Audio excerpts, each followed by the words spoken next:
കൊച്ചിനെ കെട്ടിയിട്ടിട്ട് നിങ്ങളുടെ മുമ്പിൽ വെച്ചിട്ട് ബലി കൊടുക്കുകയാണ് ഓരോ സാധനത്തിന്.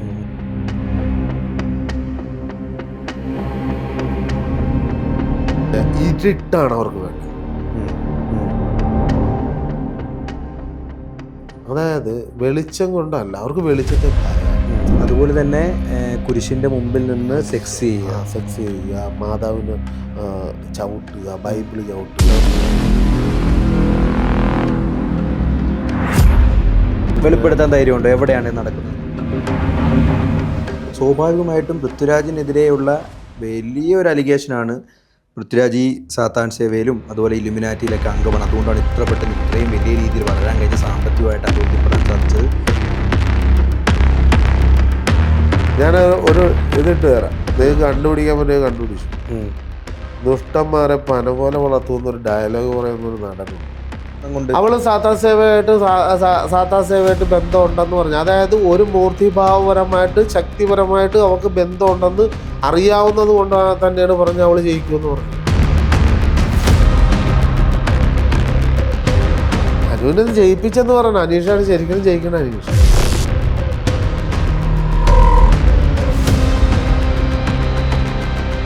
വ്യക്തമായിട്ട് എന്നേൽ കൂടുതൽ ഇവിടെ താമസിക്കുന്നവർക്കറിയാം. എന്തുകൊണ്ട് പറയാത്ത വെച്ചാൽ ഭയം.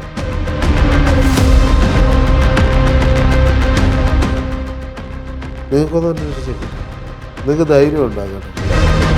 പട്ടുകേടെന്ന് പറയുന്ന സാധനം ഉണ്ട്, അങ്ങോട്ട് പോയിട്ട് ഇങ്ങോട്ടൊന്നും ഉണ്ടായിരുന്നു. മരിച്ചു പോകും. മരണം മുഖത്തോട് മുഖം കാണുന്നതാണ് തന്ത്രദേശ എന്ന് പറയുന്നത്. ഒരിക്കലും ഒരു നോട്ടുകൾക്ക് ബലി കൊടുക്കേണ്ട ആവശ്യം. എന്റെ നേരെ എന്റെ കണ്ണിൽ നോക്കിയിരുന്ന് സംസാരിക്കാൻ പറ്റുന്നില്ല. അല്ല, കണ്ണിൽ നോക്കിയിരുന്ന് സംസാരിക്കുമ്പോൾ എനിക്ക് ഇവിടെ രണ്ടിടത്തും എന്തോ ഒരു എന്താണ് ബ്ലാക്ക് മാജിക്?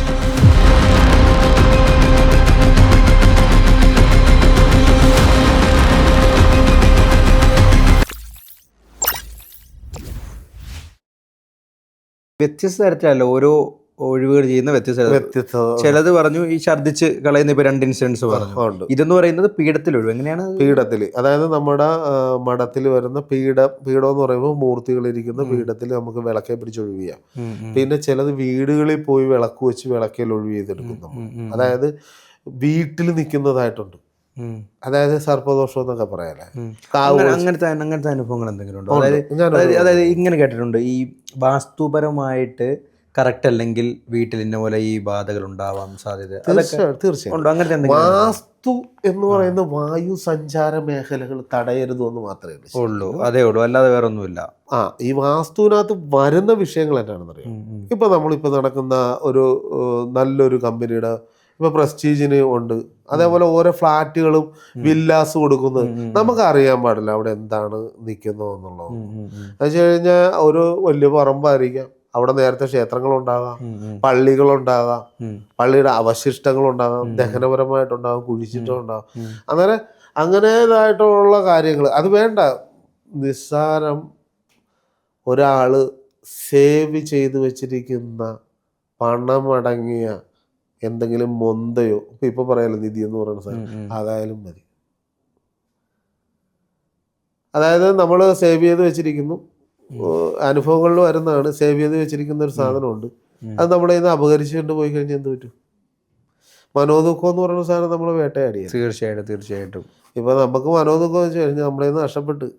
അന്നേരം പഴയ ആൾക്കാർ ക്ഷേത്രപരമായിട്ടുള്ള കാര്യങ്ങളിലൊക്കെ ആ ക്ഷേത്രത്തിനെ സംരക്ഷിക്കാനായിട്ട് ഒരു സമ്പാദ്യം, ആ ക്ഷേത്രത്തിൽ നിന്ന് വരുന്ന പുനരുദ്ധാരണപരമായിട്ട് വരുമ്പോൾ ഈ പഴയ ആഭരണങ്ങളും നാണയങ്ങളൊക്കെ അത് ഉരുക്കി രണ്ടാമത് എടുക്കത്തില്ല. അത് ഒരു ചെറിയൊരു കലത്തിലാക്കി ആ വിഗ്രഹത്തിൻ്റെ താഴത്ത് സ്ഥാപിക്കും. പഴയ എന്ന് വെച്ച് കഴിഞ്ഞാൽ ഇനി വീണ്ടും ഒരു പുനരുദ്ധാരണം ഉണ്ടാകുമ്പോൾ അതിന് വേണ്ട മൂല്യം അവിടെ ഉണ്ട്. ഇപ്പൊ പത്മനാഭ സ്വാമി ക്ഷേത്രത്തിൽ ഇരിക്കുന്ന പോലെ തന്നെ അത് മൂല്യങ്ങൾ വെക്കുന്നതായിട്ടുണ്ട്. അന്നേരം അതേപോലെ തന്നെ ക്ഷേത്രങ്ങൾ കാവുകളും ആരാധന നടത്തിയ സ്ഥലത്ത് അതിനൊരു ശക്തി ഉണ്ടാവും, ഒരു എനർജി ഉണ്ടാവും അവിടെ. അത് ലെവൽ ചെയ്യുക, വീട് വെക്കും, പല സൈസ് വീടുകൾ വെക്കും. കാശുള്ളവർ എന്നിട്ട് മേടിക്കും, ലാസ്റ്റ് ഉറക്കയില്ല. എല്ലാം കണക്ക്. എവിടെ നിന്ന് വന്ന് നോക്കിയാലും അളവ് സമാധാനം ഉണ്ടാവില്ല. സമാധാനം ഉണ്ടല്ലോ.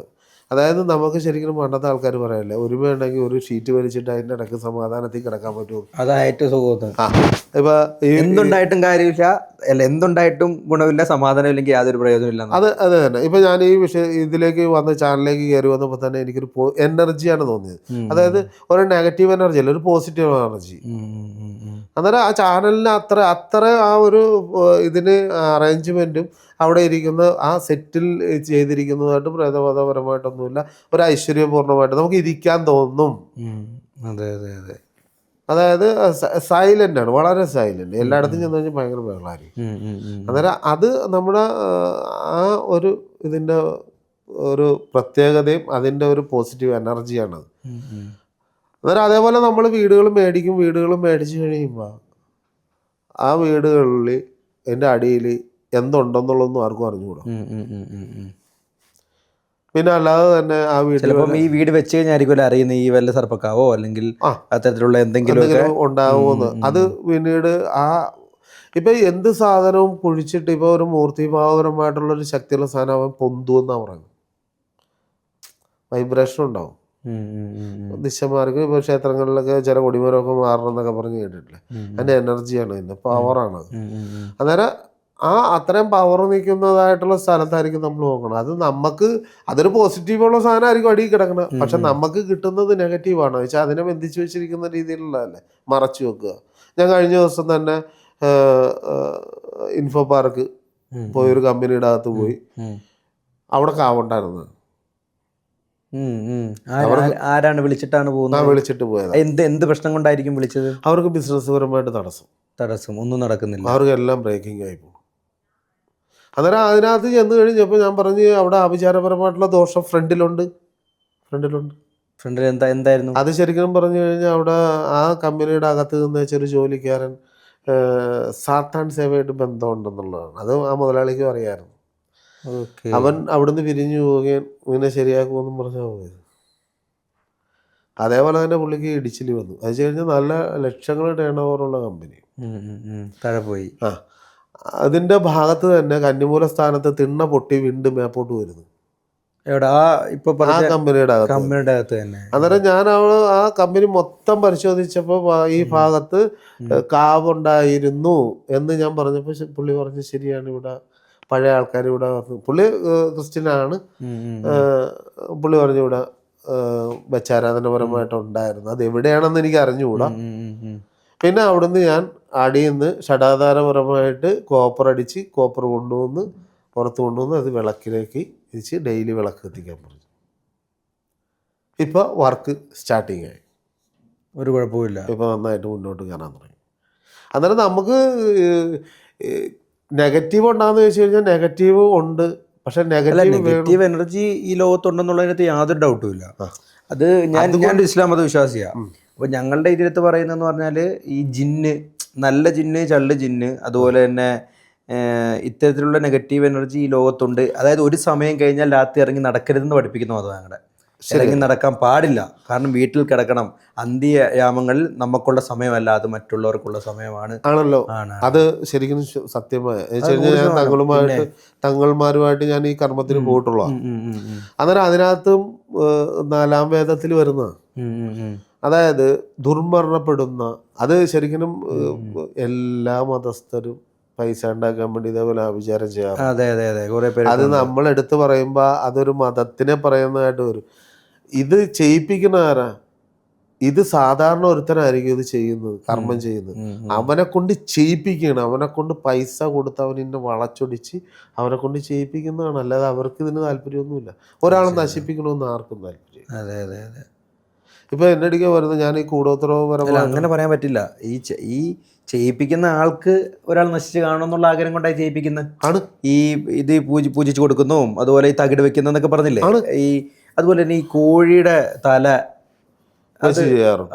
അതും ചെയ്യാൻ പറ്റുന്നതാണ്. അങ്ങനെ ചെയ്യുന്നത് അതായത് ശരിക്കും അത് കാളിപരമായിട്ടാണ്. ഇപ്പൊ ഈ താഴ്ന്ന ജാതിയിൽപ്പെട്ട, അതായത് അരയന്മാരും അതുമായിട്ട് ബന്ധപ്പെട്ടിട്ടുള്ളവര് ചില കാവുകളിൽ അങ്ങനെ ചെയ്യാറുണ്ട്. അത് ശരിക്കും പഴയ ആചാരപരമായിട്ടാണ്. ഈ അതിനാണ് ശരിക്കും ദുർമന്ത്രമാകുന്നത്. അതൊന്നും ഇപ്പോഴത്തെ കാലഘട്ടത്തിലൊന്നും ഓടിക്കുന്നില്ല. ഇപ്പൊ എനിക്ക് വിഷ്ണുമായ സ്വാമിയുണ്ട്, കരിങ്കുട്ടി സ്വാമിയുണ്ട്, കരിങ്കാളിയമ്മയുണ്ട്, വീരഭദ്രനുണ്ട്, വരാഹിയുണ്ട്, കൊടുങ്ങല്ലൂരമ്മയുണ്ട്, കരിന്തീലിയുണ്ട്. ഇത്രയും മൂർത്തി 7 മൂർത്തി ഓൾറെഡി ഉണ്ട്. ഇപ്പൊ പറക്കുട്ടിയുടെ സാന്നിധ്യത്തിന് നിൽക്കുകയാണ്. അന്നേരം ഇത്രയും മൂർത്തികളെ ഞാൻ വെച്ചാരാധന നടത്തണമെന്നുണ്ടെങ്കിൽ ഇത്രയും പഠനം പഠിച്ചിരിക്കണം. പഠനപരമായിട്ടുള്ള കാര്യങ്ങൾ നമുക്ക് തീർച്ചയായിട്ടും പഠിച്ചിരിക്കണം. അല്ലെങ്കിൽ നമുക്ക് തട്ടുകേടെന്ന് പറയുന്ന സാധനമുണ്ട്. അങ്ങോട്ട് പോയിട്ട് ഇങ്ങോട്ട് വരുമ്പോൾ ഉണ്ടായില്ല,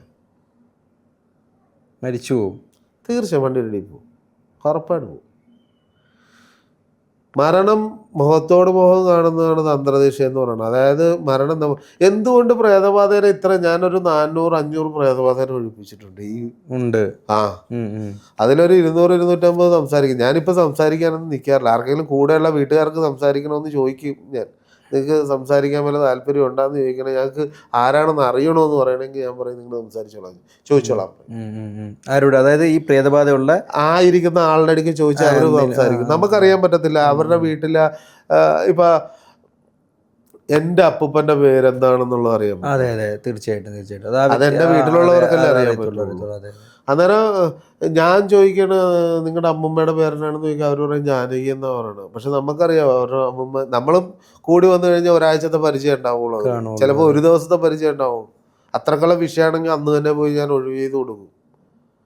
ഇന്നലെ ഫോർട്ട് കൊച്ചി ഉണ്ടായിരുന്നു, ഇന്ന് പിന്നെ പാലയുണ്ട്. അന്നേരം ദൂരത്തൊക്കെ പോയി തിരുവനന്തപുരം പാല എന്റെ സ്ഥലമാ, തൊട്ടടുത്താ. ആണല്ലേ? ഞാൻ ഈരാറ്റൂട്ടക്കാരനാ. പാലായില് ഉണ്ട് ഒഴിവ്. അന്നേരം അത് ക്രിസ്ത്യപരമായിട്ടുള്ള വീട്ടിലാണ് നമ്മൾ പോകുന്നത്. ഇന്നലെ ക്രിസ്ത്യപരമായിട്ടുള്ള അവിടെയും ഒരു മനുഷ്യന്റെ ദേഹത്ത് കയറിയാണോ അതോ വീടിന്റെ പ്രശ്നങ്ങളോ? നടക്കാനും മേലെ ഇരിക്കാനും മേലെ. വണ്ടി ആക്സിഡന്റാ പയ്യന്, തൊട്ട വണ്ടി ആക്സിഡന്റാ. അതായത് ഞങ്ങൾ അനുഗ്രഹം കൊടുക്കും. മഠത്തിൽ വന്നു കഴിയുമ്പോൾ ഞങ്ങൾ കൈവച്ചാൽ ഒരു അനുഗ്രഹം കൊടുക്കും. ഈ അനുഗ്രഹത്തിൽ പ്രേതബാധ ഉണ്ടെങ്കിൽ ആൾ തടുത്തു പോകും, ബോധം പോവും. ഇല്ലെന്നുണ്ടെങ്കിൽ അവർക്ക് തന്നെ മനസ്സിലാവും അവരുടെ ശരീരത്തിൽ നിന്ന് ഒരാൾ ഇറങ്ങിപ്പോണോ അവർക്ക് കാണാൻ പറ്റും. അതാണ് തന്ത്രദീക്ഷ എന്ന് പറയുന്നത്. ഞാൻ എന്തെല്ലാം വിളിച്ചു പറഞ്ഞിട്ട്, ഞാൻ എന്താ സത്യം വിളിച്ചു പറഞ്ഞിട്ട് എൻ്റെ നേർക്ക് ട്രോൾ വരാത്ത ഈ ബിഗ് ബോസിനകത്തുള്ള ഒരു കാര്യത്തിൽ മാത്രം ട്രോൾ വന്നുള്ളൂ. അതെ അതെ, ബിഗ് ബോസിന്റെ അതൊരു വിവാദമായല്ലേ അത്. അത് ശരിക്കും ഇലിമിനാലിറ്റി, അതായത് ശരിക്കും മൾട്ടിനാഷണൽ ആയിട്ടുള്ള ശരിക്കും ബ്ലാക്ക് മാജിക്, അത് ലൂസിഫർ എന്നൊക്കെ പറയാം. ലൂസിഫർ ഈ ലൂസിഫർ തന്നെയല്ലേ ഇസ്ലാം മതത്തിൽ പറഞ്ഞ ദജ്ജാലും ആണ് അല്ലേ? രണ്ടും സെയിം സാധനം, സെയിം തന്നെയാണ്. ലൂസിഫറും ദജ്ജാലും ഒന്ന് തന്നെയാണ്. ഒന്ന് തന്നെ. എല്ലാത്തിന്റെ മൂലധാര എല്ലാം ഒന്ന് തന്നെയാണ്. എല്ലാരും പല രീതിയിൽ പല വേഷത്തിലെന്ന് പറയുന്നത്. അതായത് ഒറ്റക്കണ്ണനായിട്ടുള്ള ദജ്ജാലിനെയാണ് ലൂസിഫർ എന്ന രീതിയിലും. ഒറ്റക്കണ്ണ് ദജ്ജാൽ. അതെ അതെ, ഒറ്റക്കണ്ണൻ. അന്നേരം ഇതിനകത്ത് പറയുമ്പോൾ ബിഗ് ബോസിന്റെ അത് തന്നെയാ ഒറ്റക്കണ്ണ്. ബിഗ് ബോസിന്റെ എംബ്ലോ ആ ഒരു ഒറ്റ കണ്ണാണ്, സിംഗിൾ കണ്ണ് എന്ന് പറയുന്നതാണ് ഈ ദജ്ജാലിന്റെയും ഒരു എന്താ പറയാൻ ഇത് രണ്ടിനും കൂടി ചേർത്ത് പറയാൻ പറ്റുന്ന ഒരു കാര്യമാണ് ഈ ഒറ്റക്കണ്ണ് ഇവിടെ വരും. അതെ അതെ അതെ, നടുക്ക്. അന്നേരം ഏത് സ്ഥലത്താണെന്നുണ്ടെങ്കിലും അതിൻ്റെ ആചാരങ്ങൾ വളച്ച്, അതായത് ക്രിസ്ത്യ സഭയിൽ വിശ്വാസമില്ലാത്ത ആ വിശ്വാസി, അതിനെ വിശ്വസിക്കാത്ത ആൾക്കാരാണ് ആ ഇതിലേക്ക് പോയെന്നുള്ളതാണ്. എനിക്കൊന്നും വിശ്വാസമൊന്നുമില്ല, എനിക്കൊരു കാര്യം നടക്കണമെന്നില്ല മുമ്പ് ബ്ലാക്ക് മാജിക്ക്, അതേപോലെയുള്ള ഇത് നമ്മുടെ ഇത് പറയുമല്ലോ സാത്താൻ സേവ, പിന്നെ ഫോർട്ട് പണ്ട് ഉണ്ടായിരുന്ന ജൂതന്മാർ, അതൊക്കെ ഭയങ്കര ശക്തമാണ്. ജൂതന്മാരുടെ എന്തായിരുന്നു? ജൂതന്മാരെന്ന് പറഞ്ഞു കഴിഞ്ഞാൽ ഈ സാത്താൻ സേവ ഇതുമെല്ലാം അല്ല, ഈ ഏറ്റവും കൂടുതൽ ഈ സാത്താനിസം അല്ലെങ്കിൽ സാത്താൻ വെർഷിപ്പിലേക്ക് ഏറ്റവും കൂടുതൽ കടന്നു ചെന്നവർ ഈ ജൂതന്മാരാന്ന് പറയുന്നത്. അതായത് ജൂതന്മാരാണ് ദജ്ജാലിനെ ഇന്നും വിശ്വസിക്കുകയും, അതായത് അവസാന കാലഘട്ടത്തിൽ ഞങ്ങളുടെ ഇസ്ലാം മത വിശ്വാസപ്രകാരമുള്ള കാര്യം പറയുന്നത്, അവസാന കാലഘട്ടമാകുമ്പോൾ ലോകാവസാനത്തിൻ്റെ സമയത്ത് ഈസാ നബി അലൈഹി സ്വലാം അന്ത്യക്രിസ്തുവായിട്ട് യേശു ക്രിസ്തു വന്ന് ലോകത്ത് വരികയും ആ സമയത്താണ് ദജ്ജാൽ പുറപ്പെടുന്നത്. ദജ്ജാൽ എന്ന് പറയുന്ന ഈ ലൂസിഫർ എന്ന് പറയുന്ന വ്യക്തി ഇപ്പം എവിടെയോ ഉണ്ട് എന്ന് വിശ്വസിക്കപ്പെടുന്ന ആ വ്യക്തി, ഒറ്റക്കണ്ണൻ, ആ വ്യക്തി ജനങ്ങളുടെ ഇടയിലേക്ക് വരികയും ആ സമയത്ത് എല്ലാവരും യേശു ക്രിസ്തു അല്ലെങ്കിൽ ഈസാ നബി അലൈഹി ഇസ്ലാമിനൊപ്പം ചേരുകയും ജൂതമത വിശ്വാസികൾ മുഴുവൻ ദജ്ജാലിനൊപ്പം ചേരുമെന്നുള്ളതാണ് വിശ്വാസം. അതായത് ഇതിനകത്ത് വരുന്നതെന്ന് പറഞ്ഞാൽ അത് ആ ഒരു ഇതിലേക്ക് പോയിക്കൊണ്ടിരിക്കുകയാണ്. അതായത് ശരിക്കും പറഞ്ഞാൽ നമ്മുടെ ഒരു കാലഘട്ടം മാറി. പണ്ട് പറയാറില്ലായിരുന്നു സ്ത്രീകൾ സന്ധ്യാസമയം സന്ധ്യ സമയം, അതായത് വിളക്ക് വെക്കുന്നതായിട്ട് നമ്മുടെ ഒരു എല്ലായിടത്തും ഒരു ആചാരപരമായിട്ട് പ്രാർത്ഥിക്കുന്നതായിട്ടുള്ളൊരു സമയം, ഒരു സൂര്യൻ ഒരിക്കലും അസ്തമിക്കുന്നില്ല. നമ്മളത് പറഞ്ഞുണ്ടാക്കണത് സൂര്യൻ കറങ്ങിക്കൊണ്ടിരിക്കുക, നമ്മളതിന്റെ പുറത്ത് ചുറ്റിക്കൊണ്ടിരിക്കണം പറഞ്ഞു. അതാണ് അതിന്റെ യാഥാർത്ഥ്യം. അല്ലാതെ സൂര്യൻ രാത്രിയും പകലും ഇങ്ങനെ മാറി വരല്ല, അസ്തമയോ ഉദയോ അങ്ങനെ ഒന്നുമില്ല. എല്ലാം ഫുൾ ടൈം പുള്ളി ഓണാണ്, 24 മണിക്കൂർ ഇങ്ങനെ കറങ്ങി. പുള്ളി ഓണാണ്. പുള്ളി അടുത്ത സ്ഥലത്തേക്ക് പോകണമെന്ന് മാത്രമല്ല. ഇപ്പൊ ലൈറ്റ് നമുക്ക് ഓഫ് ചെയ്യാം, അല്ലാതെ സൂര്യൻ ഓഫ് ചെയ്യാനൊന്നും പറ്റത്തില്ല.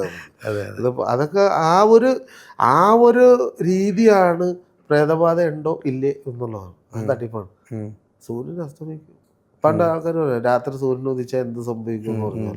ഇപ്പൊ പെൺപിള്ളേര് 7 മണി കഴിഞ്ഞ് പുറത്തിറങ്ങരുത് എന്ന് പറയുന്നതിനകത്തുള്ള മെയിനായിട്ടുള്ള കാര്യങ്ങളെന്ന് പറഞ്ഞാൽ പണ്ട് ആർദവ സമയത്തൊന്നും പുറത്തേക്ക് പോകാൻ പാടില്ലെന്നും വെച്ച് കഴിഞ്ഞാൽ ബാധ, ഇവര് ശുദ്ധി അല്ലാതെ നടക്കും. അതുപോലെ തന്നെ ഈ ആർത്തവ സമയത്ത് പോലെ തന്നെ ഈ ജനിച്ച ഉടനെയുള്ള കുട്ടികളുമായിട്ട് അല്ലെങ്കിൽ 1 വയസ്സിൽ താഴെയുള്ള കുട്ടികളുമായിട്ട് രാത്രി നടക്കാൻ പാടില്ല എന്നുള്ള കുറേ കാര്യങ്ങളൊക്കെ. പക്ഷെ നമ്മുടെ വിഷ്ണുമായ ഇതിൽ നമ്മൾ പറയുന്നുണ്ട്, നിങ്ങൾക്ക് ആർദവ സമയത്തിലോ മരണപരമായിട്ടുള്ള ദുരിതപരമായിട്ടുള്ളതോ നിങ്ങൾക്ക് ഗർഭിണി 1 മാസം തൊട്ട് 9 മാസം വരെ എൻ്റെ മുടക്കിൽ വരാം. ഏത് സമയത്തും വരാം. നിങ്ങൾക്ക് വിഷയം ഉണ്ടെങ്കിൽ ഏത് സമയത്തും അവിടെ കയറി വരാം. നിങ്ങൾ ബുദ്ധിമുട്ട് അനുഭവിക്കുന്നുണ്ടോ അത് ആ സമയത്ത് കയറി. അതെന്താന്ന് വെച്ച് കഴിഞ്ഞാൽ ഉപനയനപരമായിട്ട് വെച്ചിരിക്കുന്നത് ബന്ധിച്ചു വെക്കുക.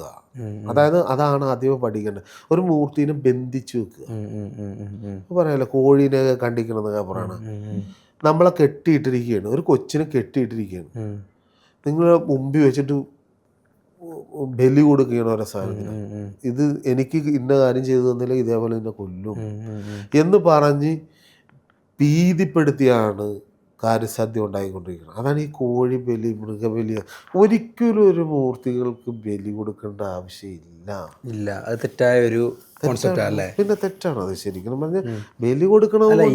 ഈ അടുത്ത് നമ്മുടെ ഈ അടുത്തെന്ന് പറഞ്ഞാൽ 1 വർഷം മുമ്പ് നമ്മുടെ ഒരു 2 വ്യക്തികളെ കൊന്ന ഒരു സംഭവം ഉണ്ടായാലോ? എവിടെയായിരുന്നു സംഭവം? എവിടെയായിരുന്നു? ഇലത്തൂരിൽ 2 ഇതൊക്കെ വെറുതെ ആളുകളെ പറഞ്ഞുണ്ടാക്കി ഇതേപോലെയുള്ള അത് ഈ സാത്താൻ സേവയുടെ ഭാഗമായിട്ട് സംഭവിച്ചാന്നാ പറയുന്നത്. സാത്താൻ സേവയുടെ സാധനം അത്. അതായത് ബ്ലാക്ക് മാജിക് അതിനകത്ത് പറയുന്നുണ്ടല്ലോ. എന്താണ് ബ്ലാക്ക് മാജിക്? ബ്ലാക്ക് മാജിക് എന്ന് അതായത് ഇതെല്ലാം ബ്ലാക്ക് മാജിക് എന്താണെന്നുള്ളത് എനിക്ക് ഒരു ചെറിയ അറിവും കോൺസെപ്റ്റും എൻ്റെ ഉണ്ട്. പക്ഷെ എന്നിരുന്നാൽ പോലും സുജിത്താശാൻ അതെങ്ങനെയാണ് നോക്കി കാണുന്നതെന്നുള്ളതാണ് ജനങ്ങൾക്ക് ശരിക്കും പറഞ്ഞു കഴിഞ്ഞാൽ ഇരുട്ടാണ് അവർക്ക് വേണ്ടത്.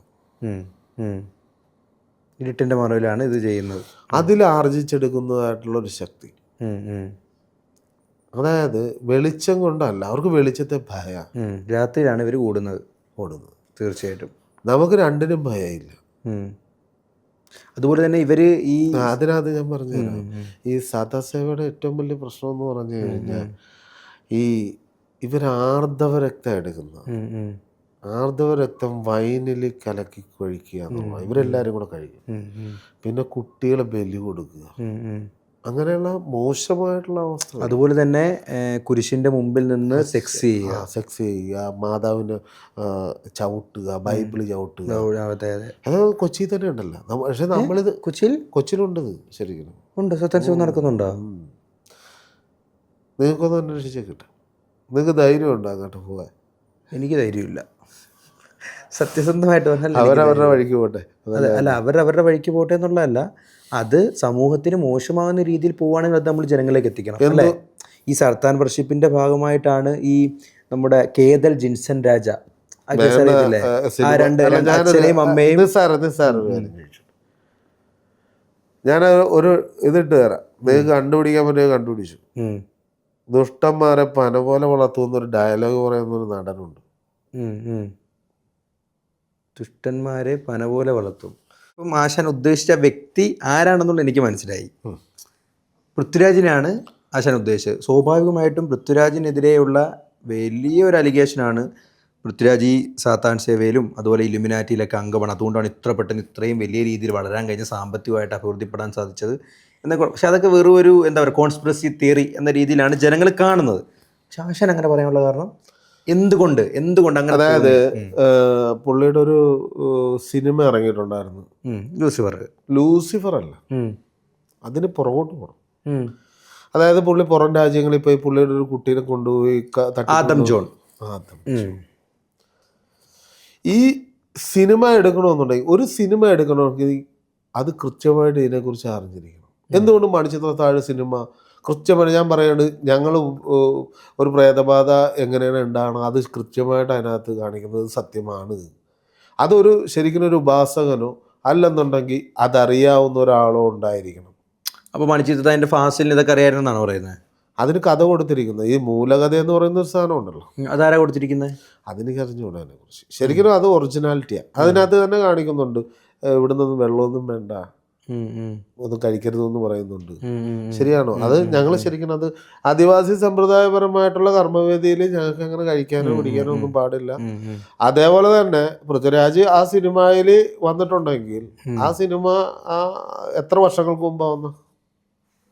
ഏതാ, മണിച്ചിത്രത്താഴിന്റെ ആണോ അതോ ആദം ജോൺ ആണോ? ആദം ജോൺ എനിക്ക് തോന്നുന്നു 2019-18 ആയിരിക്കും. 20 കൂട്ടിക്കോ, 20 കൂട്ടിക്കോ. കോവിഡിന്റെ ഒക്കെ സമയത്ത്. അതിന്റെ കൂടെ തന്നെ എസ്ര വന്നിട്ടുണ്ട്. പിന്നെ വേറെ നമ്മളൊരു ഇത് അതായത് 9-9. പിന്നെ വേറൊരു സിനിമ വന്നിട്ടുണ്ടായിരുന്നല്ലോ, നമ്മുടെ പള്ളിയുടെ തന്നെ, ഞാൻ വേറൊരു ഇത് പറഞ്ഞായിരുന്നല്ല, ജൂതന്മാരുടെ ഒരു സിനിമ. പേര്, സിനിമയുടെ പേര് നമുക്ക് ഓർത്തിരിക്കും. ഞാൻ കുറച്ചൊക്കെ കാണുള്ളൂ, നല്ല മൂടാണെങ്കിൽ ഇരുന്ന് കാണും. അന്നേരം അത് വന്നു, അത് കഴിഞ്ഞ് ലൂസിഫർ വന്നു. ഇതെല്ലാത്തിനും പൃഥ്വിരാജിനൊരു കൈയില്ലേ ഈ സിനിമയ്ക്ക്? അല്ല, അതുകൊണ്ട് ഒരാള് ഒരു ഇലുമിനാറ്റി ആവുമോ? അതുകൊണ്ട് ഇലുമിനാറ്റി ആകിയല്ല. പുള്ളിക്ക് കൊച്ചിയിൽ അതേപോലെ ബന്ധമുണ്ടോയെന്ന് സോഷ്യൽ മാധ്യമമായിട്ട് നിങ്ങൾക്ക് കണ്ടുപിടിക്കാൻ എളുപ്പം. ഉണ്ടോ ഇല്ല എന്ന് നിങ്ങൾ തിരക്കുക. ഞാനൊരു വ്യക്തി പറയുന്നതല്ല, ഒരു വ്യക്തി പറയുമ്പോൾ അതിനോട് ശത്രുഭാവം ഉണ്ടാവും. അന്നേരം ഒരു ആട് ധനപരമായിട്ട് ഉന്നതിയിൽ എത്തണമെന്നുണ്ടെങ്കിൽ അതിനകത്ത് കൃത്യമായിട്ട് കാര്യങ്ങൾ ഉണ്ട് എന്നുള്ളതാണ്. അതിനകത്ത് ഏതെങ്കിലും രീതിയിൽ പൈസ ഉണ്ടാക്കാനുള്ള വഴികളും അതിനകത്ത് ഉണ്ടാവും. അപ്പം ഇന്നലെ എനിക്ക് കിട്ടിയ ഒരു കേസ്, കൊച്ചിയിലെ കേസ്, ബ്ലാക്ക് മാജിക്കുമായിട്ട് ബന്ധപ്പെട്ടിട്ട കേസാണ് ഒഴിവ് ചെയ്ത് കൊടുത്തിരിക്കുന്നത്, ഫോർട്ട് കൊച്ചി.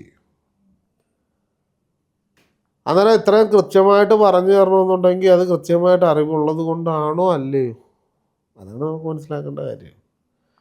നമ്മളിത് പറയുമ്പോൾ നമ്മുടെ നേരെ ശത്രുഭാവത്തിലേക്ക് വരും. ഇപ്പം ആരെങ്കിലും കുറിച്ച് നമ്മൾ പറയുകയാണെങ്കിൽ പറയാം അവനത് ഇതാണ്, അല്ലെങ്കിൽ ട്രോളുകാരുണ്ട് പറയാം. അല്ല, ഞാൻ ചോദിക്കുന്നത്, ഒരു വ്യക്തിക്കെതിരെ നമ്മളൊരു അലിഗേഷൻ പറയുമ്പോൾ സ്വാഭാവികമായിട്ടും അതിന് തെളിവുകൾ നിരത്തേണ്ടി വരും. ഇതിൻ്റെ അകത്ത് ഇപ്പം ആശാൻ പറഞ്ഞിരിക്കുന്ന ഏക കാരണം എന്ന് പറയുന്നത് ഈ സിനിമകൾ നമുക്ക് നമ്മുടെ വ്യക്തിപരമായിട്ട് നമുക്ക് ഇഷ്ടമുള്ള. ഞാനൊരു കാര്യം പറയട്ടെ, ഞാൻ തിരിച്ചു ചോദിക്കുകയാണ്. ഒരു വ്യക്തി, ഇപ്പം പൃഥ്വിരാജ് തന്നെ, മമ്മൂട്ടി അതൊക്കെ സിനിമ ചെയ്തിട്ടുണ്ട്. മമ്മൂട്ടി ഒരുപാട് സിനിമകൾ 100-400 പടങ്ങൾ ചെയ്തിട്ടുണ്ട്.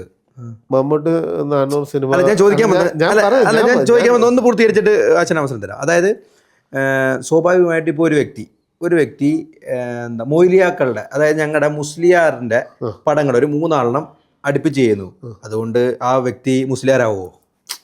ഇല്ലല്ലോ. അപ്പോൾ സ്വാഭാവികമായിട്ട് ഇലുമിനാറ്റിയുമായിട്ട് ബന്ധപ്പെടുന്ന, അല്ലെങ്കിൽ ബ്ലാക്ക് മാജിക്കുമായിട്ട് ബന്ധപ്പെടുന്ന, അല്ലെങ്കിൽ സാത്താൻ സേവയുമായിട്ട് ബന്ധപ്പെടുന്ന ഒരു ചിത്രം, അല്ലെങ്കിൽ ജൂതമതവുമായിട്ട് ബന്ധപ്പെടുന്ന ചിത്രങ്ങൾ ചെയ്തത് കൊണ്ട് ഒരാൾ ഇലുമിനാറ്റി എന്ന് പറയുന്നതിൽ എന്ത് അടിസ്ഥാനമുള്ളത്? അല്ല, ഞാൻ പറഞ്ഞു തരാം. അല്ലെങ്കിൽ ആശാൻ വസ്തുനിഷ്ഠമായിട്ട് പറയണം. ഇല്ല, അതിനകത്ത് കൃത്യമായിട്ട് പറയുന്നുണ്ട്. ഞാൻ ഒരു കാര്യം പറഞ്ഞില്ല, ദുഷ്ടന്മാരെ പന പോലെ വളർത്തുന്നു. അന്നേരം ഈ നിൽക്കുന്ന ബ്ലാക്ക് മാജിക് പരമായിട്ടുള്ള കാര്യങ്ങൾ ലൂസിഫർ എന്ന് പറയുന്ന പടവുപരമായിട്ടും കൊച്ചി അതുമായിട്ട് കേന്ദ്രീകരപരമായിട്ടുള്ള സ്ഥലത്ത്, കൊച്ചി എന്ന് പറയുന്ന ഈ കൊച്ചു സ്ഥലത്ത് ഇത്രയും ഇത് ഉണ്ടെന്നുള്ളത് വ്യക്തമായിട്ട് എന്നേൽ കൂടുതൽ ഇവിടെ താമസിക്കുന്നവർക്കറിയാം. എന്തുകൊണ്ട് പറയാത്ത വെച്ചാൽ ഭയം. അല്ല, കൊച്ചിയിൽ ശരിക്കും ഈ ബ്ലാക്ക് മാജിക്, അതുകൊണ്ട് തന്നെയല്ലേ ഞാൻ പറയാം, എൻ്റെ കൂടെ നിങ്ങൾക്ക് വരാൻ ധൈര്യമുണ്ടോ? ക്യാമറ ആയിട്ട് വരാൻ ധൈര്യമുണ്ടോ? വരികയല്ലോ നിങ്ങൾ, ശരിയാണ്. ഒരിക്കലും വരത്തില്ല. ശരിയാണ്. എല്ലാവർക്കും ആ ഒരു എന്തുകൊണ്ട് മുസ്ലിം പരമായിട്ടുള്ള കാര്യങ്ങൾക്ക് കൂടുതൽ ഇതുപോലെ ഒരു സമൂഹത്തിൽ അവരുടേതായിട്ടുള്ള മാന്യപരമായിട്ടുള്ള കാര്യങ്ങൾ ചെയ്ത് ആരും അവരുടെ മുതുകത്ത് കയറാൻ ചെല്ലത്തില്ല. അതെ അതെ അതെ അതെ. ഇപ്പൊ ഹിന്ദുപരമായിട്ട് ചെയ്യാണ്, എന്താ ഹിന്ദുപരമായിട്ട് ഇരിക്കുന്ന ശബരിമല ഇരിക്കുന്ന കൊടുത്തിരിക്കുന്ന സാധനത്ത് മുഴുവൻ കട്ടണ്ടും പോയി അതും ചെയ്ത് അതിൻ്റെ പുറത്ത് കയറി ഇരിക്കുകയും ചെയ്ത് നശിപ്പിക്കുന്നവർ അതിനു വേണ്ടിയിട്ട് ആരാണ്? അതായത് സ്വന്തം മതത്തിനെ സംരക്ഷിക്കാൻ കഴിവില്ലാത്തതായിട്ടുള്ള ആൾക്കാർ ആ സമൂഹത്തിലുണ്ടെങ്കിൽ അത് നഷ്ടപ്പെട്ടു. അതേപോലെ തന്നെ മുസ്ലിം സംബന്ധമായിട്ട് ഞാൻ അവരെ ഏറ്റവും എൻ്റെ കല്യാണ ഡ്രസ്സ് ഉൾപ്പെടെ എടുത്തു തന്നിരിക്കുന്ന നമ്മുടെ ഒരു സുഹൃത്താണ്. എന്ന് വെച്ചാൽ ഞാൻ എല്ലാവരും ഒരേപോലെ കാണും. ഞാൻ ഏത് തങ്ങന്മാരാണെങ്കിലും ഞാൻ എൻ്റെ ഉപ്പാനെ കൂട്ടാണ് കാണുന്നത്. ശരിക്കും അതേപോലെ ഞാൻ അതിനകത്ത് നമ്മൾ തിരിച്ച് നമ്മളൊരു നമ്മുടെ കേരളത്തിന്റെ ഒരു സംസ്കാരം അതാണ്. അത് വെച്ച് കഴിഞ്ഞാൽ മതമൈത്രിയുള്ള വേറൊരു സ്ഥലം വരെ എനിക്ക് തടിയുടെയൊക്കെ ബിസിനസ് ഉണ്ടായിരുന്നതാണ്, കോൺട്രാക്ട് ബിസിനസ്സും കാര്യങ്ങളൊക്കെ ഉണ്ടായിരുന്നു. അന്നേരമൊക്കെ വരുന്നതെന്ന് പറഞ്ഞു കഴിഞ്ഞാൽ പെരുമ്പാവൂർ കവറാണ്. നമ്മൾ ഒരുപാട് സഹായിച്ചിട്ടുണ്ട്, നമ്മൾ അവരെ സഹായിച്ചിട്ടുണ്ട്. അന്നേരം ആ ഒരു ബഹുമാനം ഇന്നും എനിക്ക് കിട്ടിയിട്ടുണ്ട്. അപ്പോഴും പൃഥ്വിരാജ് എന്ന് പറയുന്ന ആ സാധനത്തിൽ നിന്നും വ്യതിചലിക്കണതിൻ്റെ അകത്ത് വ്യതിചലിച്ചതല്ല. കൊച്ചി എന്ന് പറയുന്ന സ്ഥലത്ത് പുള്ളി ഈ സിനിമ ഞാൻ ചോദിക്കട്ടെ, സുജിത്താശാന് ഭയമുണ്ടോ ഈ സാത്താൻ സഭക്കാരെ? എനിക്ക് ഭയമില്ല. എവിടെയാണ് ഇതിന്റെ ഈ അത് അതായത് അന്ത്യയാമങ്ങളിലാണ് ഈ പരിപാടി ഇവിടെ നടക്കുന്നത്, രാത്രികളിലാണ് നടക്കുന്നത്. അത് ശരിക്കും പറഞ്ഞു വെളിപ്പെടുത്താൻ ധൈര്യമുണ്ടോ എവിടെയാണ് നടക്കുന്നത്? എന്തായാലും സുജിത്താശൻ അറിയാവുന്നതാണ്. സുജിത്താശൻ ഇത്രയും ആത്മവിശ്വാസത്തോടെ പറയത്തില്ല. എന്താ കാര്യം പറയാം, ഭയമുണ്ട്. ഭയത്തിന്റെ അല്ല, ഭയമുണ്ട്. ഇല്ല, ഭയമല്ല. അതാണ് തെറ്റിദ്ധാരണ. ഒരാള് അതിനെ ഇഷ്ടപ്പെട്ട് അവരിപ്പോ ഞാനൊരു കാര്യം ചോദിച്ചോട്ടെ, ഇവിടെ രാത്രിയില് 10 മണി കഴിഞ്ഞ് കൊച്ചിയിൽ നടക്കുന്ന സംഭവങ്ങളെ കുറിച്ച് ഞാൻ പല കാര്യങ്ങളും പറയണത് അതൊരു ശത്രുഭാവമല്ല വന്നത്. 2-3 മണി വരെ കൊച്ചി കാണുന്ന അഴിഞ്ഞാട്ടങ്ങൾ ശരിയാണോ? അതോ ഒന്നും അല്ല. പക്ഷെ ഓക്കെ, പക്ഷെ ഞാൻ പറയുന്നത് സ്വാഭാവികമായിട്ടും ഈ എലന്തൂർ അല്ലേ, ആ കേസ് എലന്തൂർ കേസ്, അതുപോലെ കേതൽ ജിൻസൺ രാജയുടെ ഒക്കെ കേസ് കഴിഞ്ഞപ്പോൾ സാത്താൻ വർഷിപ്പ് കേരളത്തിൽ നിരോധിച്ചു എന്നുള്ളതാണ് എനിക്ക് മനസ്സിലാക്കാൻ സാധിച്ചത്. നിരോധിച്ചു അല്ലേ? കേരള സർക്കാർ നിരോധിച്ചില്ലേ ഇത്? കേരള സർക്കാർ എന്ത് നിരോധിച്ചു? സാത്താൻ സേവ ബ്ലാക്ക് മാജിക് നിരോധിച്ചു എന്നുള്ളതാണ്. നിരോധിച്ചെന്ന് അവർ പറയണതല്ലേ ഉള്ളു. അപ്പൊ നിരോധിച്ചൊരു കാര്യം ചെയ്യുന്നത് വെളിപ്പെടുത്തുന്നതിന് എന്തിനു നമ്മൾ പേടിക്കണമെന്നാണ് ഞാൻ ചോദിക്കുന്നത്. അല്ല, പേടിക്കണമെന്നല്ല. അവർക്ക് എല്ലാവർക്കും അറിയാവുന്ന, അതായത് ഉന്നതപരമായിട്ടുള്ള ആൾക്കാർക്ക് എല്ലാവർക്കും അറിയാം എന്തോ അവർക്കും ഭയ. ഇതുമേ നമ്മൾ നിസ്സാരമായിട്ട് കയറി തൊടാവുന്ന കാര്യങ്ങളൊന്നുമല്ല. ഒരു തന്ത്രിനെ കയറി നേരിട്ട് തൊടാൻ പറ്റുമോ? ഇപ്പം ഞാൻ തന്ത്രദീക്ഷ കഴിഞ്ഞ് ഞാൻ ഇത്രയും കർമ്മം ചെയ്യണം, എന്നെ കയറി തോണ്ടാൻ പറ്റുമോ? എന്നെ പിടിച്ചിട്ട് പോയി ചിലപ്പോൾ ജയിലിൽ പൂട്ടിയിടാൻ പറ്റുമായിരിക്കും. അതേ നടക്കുകയുള്ളൂ. പക്ഷേ എനിക്ക് ഇവിടെ ഇരുന്ന് ഡൽഹി ഇരിക്കുന്ന ആളുമായിട്ടുള്ള വിഷയങ്ങൾ എനിക്ക് എടുക്കാൻ പറ്റും. ഞാൻ ഒരാൾക്ക് ഷൈക്കാൻഡ് കൊടുത്തിട്ടുണ്ടെങ്കിൽ ഞാനുമായിട്ട് അവരുമായിട്ട് കണക്ട് ആയെന്നുള്ളതാണ്. ബന്ധം സ്ഥാപിച്ചെന്നുള്ളതാണ്. അതാണ് മൂർത്തിഭാവത്തിൻ്റെ ശക്തി. അങ്ങനെ ഇത്രയും പവറായിട്ട് ഇരിക്കുന്നതിന് എന്നെ പിടിച്ചിട്ട് പോയിട്ട് എന്ത് ചെയ്യുമെന്ന് എന്നെ ഒന്നും ചെയ്യാൻ പറ്റത്തില്ല. അവർക്കൊന്നും ചെയ്യാൻ പറ്റത്തില്ല. ഞാൻ അവരൊന്നും ചെയ്യണമില്ല. പക്ഷെ എൻ്റെ അടുക്കെ വരുന്ന ഒരു അഭയം തേടി വരുന്ന ഒരാൾക്ക് അവരുപരമായിട്ട് വിഷയം ഉണ്ടെങ്കിൽ അത് പരിഹരിച്ചു കൊടുക്കുക എന്നെ കൊണ്ട് പറ്റും. നിങ്ങൾ ചെയ്യുന്ന എന്ത് കർമ്മമായാലും നിങ്ങൾ ചെയ്തോ, അതിനകത്ത് എനിക്കൊരു വിഷയമില്ല. പക്ഷേ എൻ്റേതായിട്ട് എൻ്റെ അടുക്കലൊരു വിഷയത്തിൽ പെട്ട ഒരാൾ വന്ന് അതിനെ സംരക്ഷിക്കേണ്ട ഉത്തരവാദിത്തം എനിക്കാണ്, അത് ഏത് കേസായാലും. അതുപോലെ തന്നെ അത് തീയാണ്. നമ്മൾ പറയുന്നില്ലേ, നമ്മൾ ചെകേണ്ടടുത്ത് ചെകയുക. ഇത്ര സമൂഹത്തിൽ ചെയ്യാൻ പറ്റാത്ത ആൾക്കാർക്ക് ഞാൻ ഒരാളെ കൊണ്ടിട്ട് അത് റെഡിയാക്കാനായിട്ട് പറ്റുമോ? എനിക്ക് അതിനുള്ള സാമ്പത്തിക സോഴ്സും എനിക്ക് എൻ്റെ സൈഡിൽ പോലീസുകാരും പട്ടാളക്കാരൊന്നും ഇല്ല. ഞാൻ ഒറ്റക്ക് നടക്കണം. എന്നെ ഉപദ്രവിക്കാനായിട്ട് പറ്റും. ഞാൻ വിളിച്ച് പറയുമ്പോൾ എനിക്ക് അവരെ ഉപദ്രവിക്കണമെന്നില്ല. അവർ ചെയ്യുന്നത് അവർക്ക് അവനവൻ ചെയ്യുന്ന കർമ്മത്തിന് അവനവൻ തന്നെ അനുഭവിക്കും. അതെല്ലാ വേദത്തിലും ഉള്ളു. അതെ, അവനവൻ ചെയ്യുന്നതിന് ഫലം അവനവൻ തന്നെ അനുഭവിക്കും. തീർച്ചയല്ലേ. ഇപ്പം നമ്മൾ അവർ ചെയ്യുന്ന കർമ്മത്തിൽ അവർക്ക് പോസിറ്റീവ് കിട്ടണമെങ്കിൽ അവർ പോസിറ്റീവ് ഉണ്ടാക്കി എടുക്കണം. അല്ല അപ്പം അതുപോലെ തന്നെ അപ്പോൾ അതിൻ്റെ അകത്ത് നമുക്ക് ഇനി കൂടുതൽ ഈ പൃഥ്വിരാജുമായിട്ട് ബന്ധപ്പെട്ടുള്ള ചർച്ചയിലേക്ക് കടക്കണ്ട. അതെന്ന് വെച്ച് കഴിഞ്ഞാൽ അവരൊക്കെ ഒരു ഫിലിം സ്റ്റാറിൽ നിൽക്കുന്നു. മോഹൻലാലിന് ഇലുമാറ്റിയായിട്ട് ബന്ധമില്ലെന്ന് പറയാം. ഇന്ന് നടന്ന ബിഗ് ബോസിനകത്ത് ഓഡിഷൻ അല്ലേ, വോട്ടിംഗ് ആണ്. വോട്ടിംഗ് അത് പൂർണ്ണമാകും മുമ്പ് തന്നെ ക്ലോസ് ചെയ്ത് അനുവിനെ ജയിപ്പിച്ചു. അനുവിനെ ജയിപ്പിച്ചെന്ന് പറയണം. അനീഷാണ് ശരിക്കും ജയിക്കണം. അനീഷ ഞാൻ പറഞ്ഞു ജയിക്കൂ. എന്തുകൊണ്ട് അവൾ ജയിക്കുമെന്ന് നമ്മൾ മുന്നേ പറയാൻ കാര്യം, PR വർക്കിൻ്റെയും അതുപോലെ തന്നെ അനുമോൾ കളിച്ചതിൻ്റെയും ഗുണം കൊണ്ട് അവൾ സാത്താ സേവയായിട്ട് ബന്ധമുണ്ടെന്ന് പറഞ്ഞു. അതായത് ഒരു മൂർത്തിഭാവപരമായിട്ട് ശക്തിപരമായിട്ട് അവൾക്ക് ബന്ധമുണ്ടെന്ന് അറിയാവുന്നത് കൊണ്ട് തന്നെയാണ് പറഞ്ഞ് അവൾ ജയിക്കുമെന്ന് പറഞ്ഞത്. അത് ഏത് ശക്തിയാണെന്ന് നമ്മൾ ഇവിടുന്ന് തിരിച്ചു പറയേണ്ട കാര്യമില്ല. മനസ്സിലായ? അതിനകത്ത് കയറണം. അതെങ്ങനെ അറിയാം? അതെങ്ങനെ? ഞാനൊരു കാര്യം പറയട്ടെ ആശാനെ, ഏതൊരു അലിഗേഷനും നമുക്ക് വെക്കാം. ഇപ്പോൾ എനിക്കെതിരെയോ അല്ലെങ്കിൽ ആശാനെതിരെയോ അല്ലെങ്കിൽ നമ്മുടെ ക്യാമറമാർക്കെതിരെയോ അല്ലെങ്കിൽ ആർക്കെതിരെ വേണമെങ്കിലും ഒരു അലിഗേഷൻ നമുക്ക് വെക്കാം. പക്ഷെ അലിഗേഷൻ നമ്മൾ ചെയ്യുമ്പോൾ അതിന് വസ്തുതാപരമായിട്ടുള്ള ഒരു ഒരു ഒരു ഒരു എന്താ പറയുക, അത് കാണിക്കാനുള്ള ഒരു കാര്യം കൂടി ഉണ്ടാവണം. വസ്തുതാപരമായിട്ട് തെളിയിക്കാൻ പറ്റണം. എങ്ങനെ അനുമോൾക്ക് സാത്താൻ സേവ ഉണ്ടെന്ന് എങ്ങനെ തെളിയിക്കാൻ പറ്റും? ഞാൻ പറഞ്ഞുതരാം. ഇപ്പം ഇവിടെ കൂടെ പ്രധാനമന്ത്രിയോ മുഖ്യമന്ത്രിയൊക്കെ വരികയാണെന്നുണ്ടെങ്കിൽ ബുള്ളറ്റ് പ്രൂഫ് എന്ന് പറയുന്ന ഗ്ലാസ് അത് വെടിവേണ്ട പൊട്ടിയല്ല. ആ ഗ്ലാസ് നമുക്ക് പുറത്തുനിന്ന് കണ്ട മനസ്സിലാവുമോ? അത് മനസ്സിലാകില്ല. പറ്റും? ഇല്ല. അവരവരുടെ പ്രൊട്ടക്ഷൻ ചെയ്യാനായിട്ട്, അത് വെച്ചാൽ അനുമോള് വിഷ്ണുമായ മൂർത്തിയുടെ മുമ്പിൽ നിൽക്കുന്ന പലയിടത്തും നിൽക്കുന്നതായിട്ടുള്ളതും ക്ഷേത്രങ്ങളിൽ പോകുന്നതായിട്ടുള്ളതൊക്കെ അറിയാം. ഇതിനകത്ത് എന്താണെന്നുള്ളതും വ്യക്തമായിട്ട് അറിയാം. പിന്നെ ഇതിൻ്റെ വോട്ടിങ് ചെയ്ത് ജയിപ്പിക്കാനായിട്ട് കുറച്ച് പേര് പുറത്ത് പൈസ കൊടുത്ത് എന്ത് ചെയ്യാനും എന്തിനും കൂടെ നടക്കുന്നുണ്ട്. അതായത് ശരിക്കും പറഞ്ഞു കഴിഞ്ഞാൽ അതുകൊണ്ട് മാത്രമല്ല അനുമോള് ജയിച്ച, അനുമോള് വ്യക്തമായിട്ട് അവിടെ കളിച്ചതും കൂടി കൊണ്ടാണ്. അതിനെന്താ അതിനകത്ത് കയറിയവർക്ക് മതയിളകിയ പോലെ ഇരുന്നു എല്ലാത്തിനും. ശരിക്കും എൻ്റെ ആൾ അതിനകത്ത് കയറിയിട്ടുണ്ട്, ഇല്ലെന്ന് പറയാൻ പറ്റും. എനിക്ക് വേണ്ടപ്പെട്ട ഒരാൾ അതിനകത്തുണ്ട്. ആരാണ്? ഉണ്ടായിരുന്നു. അതൊന്നും പറയുന്നില്ലേ? അല്ല പറയൂ. അല്ല എന്താണെന്നുള്ളത് എനിക്ക് വ്യക്തം. എന്നുവെച്ചാൽ കഴിഞ്ഞതിൻ്റെ മുമ്പത്തെ സീസണിലുള്ള അവിടുന്ന് തകിടുകൾ കിട്ടിയതായിട്ടൊക്കെ ഉണ്ട്. എവിടെന്ന്? അത് ഇതിനകത്തുണ്ട്. ഞാൻ ഏതെങ്കിലും കേട്ട് യൂട്യൂബിനകത്ത് പറയുന്നുണ്ട്. തകിട് എടുത്തോണ്ട് പോകുന്നു, തകിട് കണ്ടുപിടിച്ച്. എവിടെന്ന്? ഈ ബിഗ് ബോസിന്റെ ഇതിനകത്ത് കഴിഞ്ഞ സീസണിലാ. ഇപ്പൊ ഞാൻ പറഞ്ഞതിനകത്ത് പറയുന്നുണ്ട്, ഒരു വീട്ടിൽ നിന്നും തകിടെടുത്ത് അത് ഇത് ഇട്ടിരിക്കുന്നതാണ്. ഞാൻ പറഞ്ഞതല്ല, ഞാൻ വീടുകളിൽ നിന്ന്. അപ്പോഴും വിഷയത്തിൽ നിന്ന് തെന്നിമാറി അനുമോൾ സാത്താൻ സേവക്കാരിയാന്ന് പറഞ്ഞതിന്റെ യാഥാർത്ഥ്യം അല്ലെങ്കിൽ കാര്യം എന്താന്ന് ഇപ്പോഴും പറയുന്നില്ല ആശാൻ. അവളുടെ കയ്യിൽ ഇരുന്നേച്ച പാവയുടെ അകത്ത് ഏതെങ്കിലും രീതിയിൽ പോസിറ്റീവ് എനർജി വരുന്ന ഏതെങ്കിലും തകിടുപരമായിട്ടുള്ള സാധനം അതിനകത്ത് സൂക്ഷിച്ചിട്ടുണ്ടെങ്കിൽ അവൾക്ക് എനർജി തന്നെ കിട്ടിക്കൊണ്ടിരിക്കും. അത് കയ്യിൽ നിന്ന് വിട്ടുപോയിട്ടുണ്ടാകും. ഒക്കെ അന്ധവിശ്വാസമല്ലേ?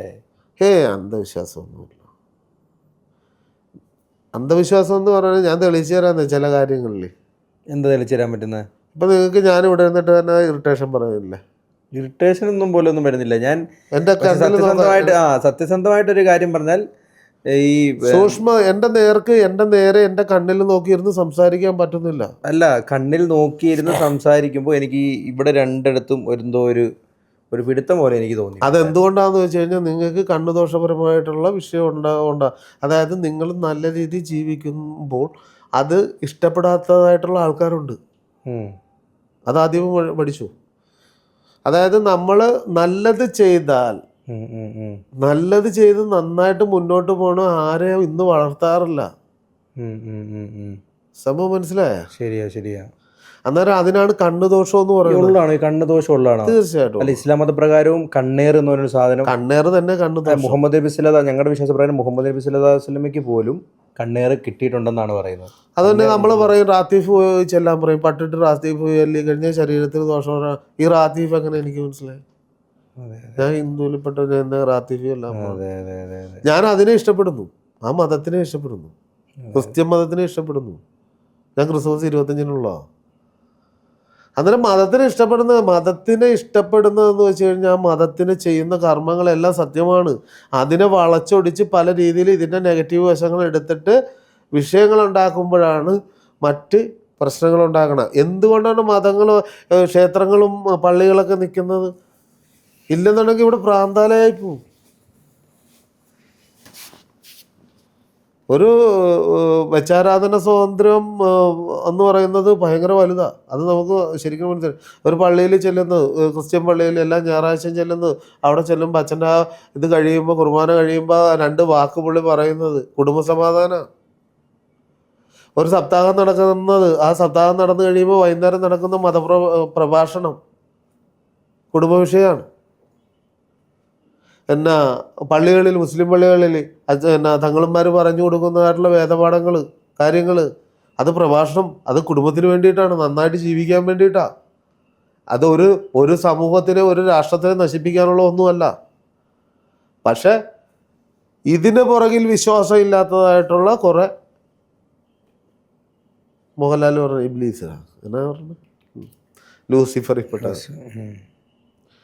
അന്നേരം ആ വരുന്ന പ്രശ്നങ്ങളാണ് നമുക്ക് വരുന്നതായിട്ടുള്ള നെഗറ്റീവ് എന്ന് പറയുന്നത്.